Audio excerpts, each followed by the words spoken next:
Julie asked me to come up and give a brief trailer explanation, what you should do, what you should have maintenance-wise.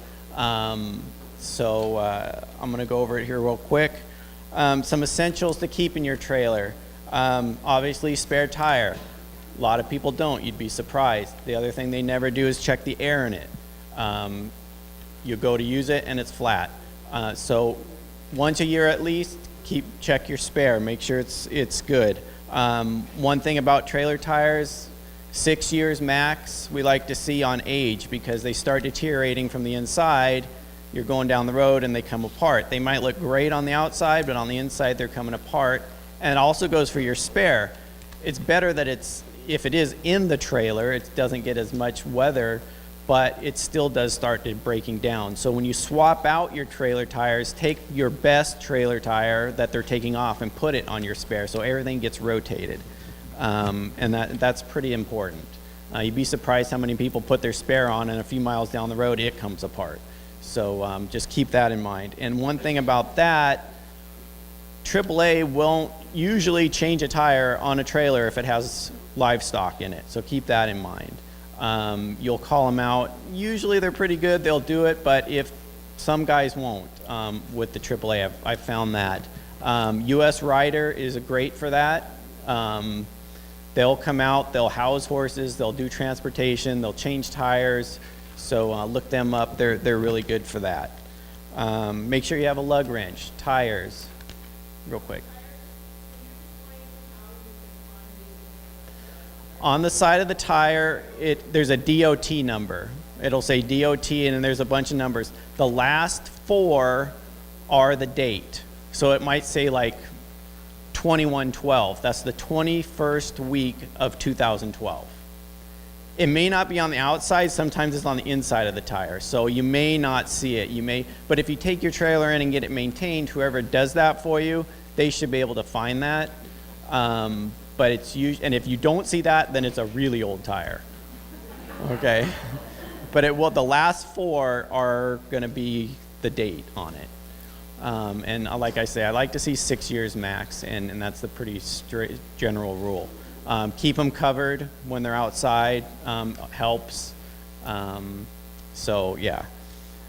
I have personally found that light truck tires wear better for me and last longer. I do a lot of big hauling. I have a 6-horse. The trailer tires haven't lasted for me. They come apart. But that's a personal preference. Talk to your tire shop. But the commercial light truck tires have worked really well for me personally. Keep a jack. Make sure it's working. There's a roll-on tire changer out there. We have a example of out there. They work really well. And one thing about, especially a hydraulic jack, if they're sitting in your trailer for a long time and they're old, they may not work when you need them. The seals go bad, etc. Those always work. If you don't have one of those, carry blocks of wood. You can use blocks of wood. You drive, if it's a dual axle trailer, you just drive one up on there and you can change your tire pretty quickly.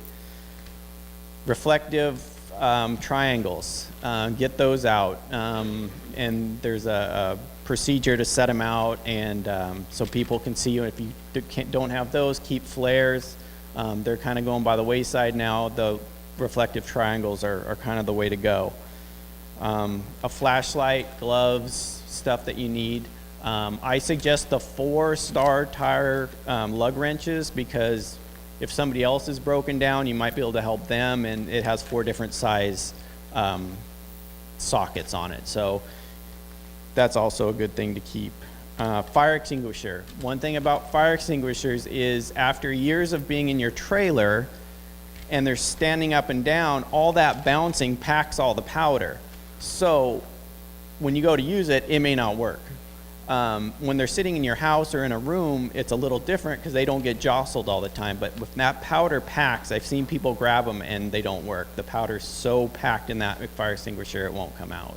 So maybe rotate those out or turn them upside down once in a while and let them sit. So keep that powder free inside of those things. Trailer maintenance. If you have somebody you like, a mechanic, a trailer place, get it in there once a year, let them go through it. I do have a trailer maintenance handout back there. It came out a little different than mine.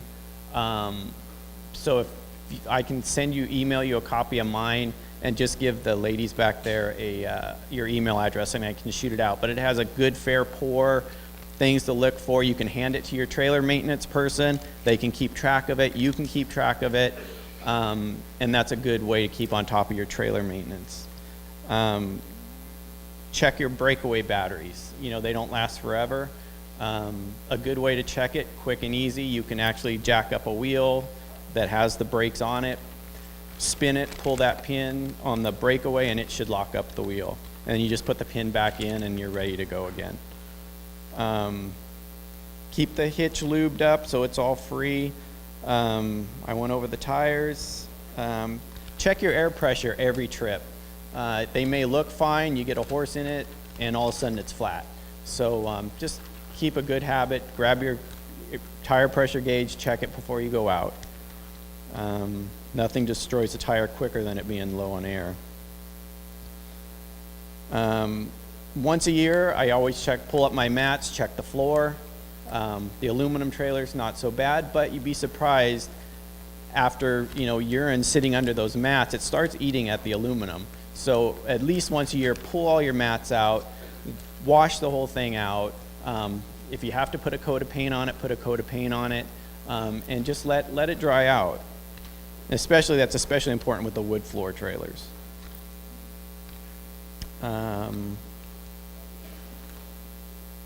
Wheel bearings, personally, I do it once a year because we do so much hauling. General rule, 10,000 miles.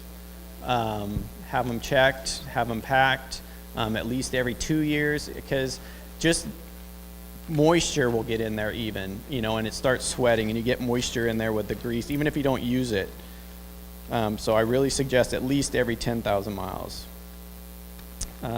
Obviously, check all your lights, make sure everything's working. The other thing I find is people leave their trailer plugs hanging out. They get full of water, you plug them in, they don't work. They do make a really cool thing now. You can put on your trailer the tongue jack, and you put your trailer plug in it, and it keeps it out of the weather. It keeps rain from getting in there. Check your chains, your hooks. Make sure the chains haven't rubbed on the ground. Obviously, chain strongest point is its weakest link. So if you want to get any rubbing, just replace your chains. And I always go overkill because that is your last safety factor in case something goes wrong.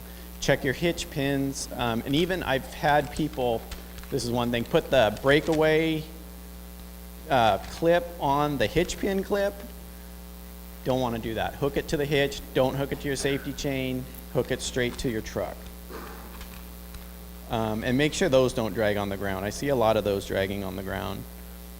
The other thing I like to do is put that DOT reflective tape on my trailer. On the back and on the sides. If for some reason you do lose lights on your trailer, that reflective tape will show up if some lights hit it. It also helps when your trailer's parked. If it's parked in a parking lot and some lights come up to it, it'll shine and show people where your fenders are so they don't take them out. I've had that happen a few times to people. And upon hooking up your trailer, I like to have a routine. And just pick your own routine, whether you do the hitch, the change, the breakaway, check your lights, check your doors, whatever it is, stick to it and just do it every single time. And it'll be to the point where you don't have to think about it. You just do it. And I find myself, it's so regular now that I do it, that I'm like, did I do it? And I check, yeah, I did it. And another thing with that is if you have somebody else helping you hooking up your trailer, I always get out and double check because it's the driver's responsibility. People always want to help. Let me help you. Yeah. Okay, well, you do ahead. But I always go out and look at my hitch, look at my chains, look at my breakaway. Make sure the back doors are closed on the trailer. If you unload a horse sometimes, somebody just closes it and doesn't latch it. So always double check your trailer. Check your light operation, obviously. Always important. The other thing that gets overlooked a lot is the trailer balls. They will actually wear out, and they'll get flat spots in them, and it does take a lot of long time to happen, but if they don't stay lubed, they will get gouges in it.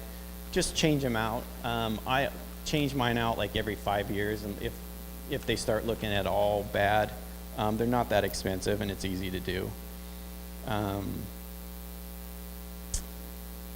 The other thing, Julie touched on a little, we do that trailer rodeo, driver's licenses.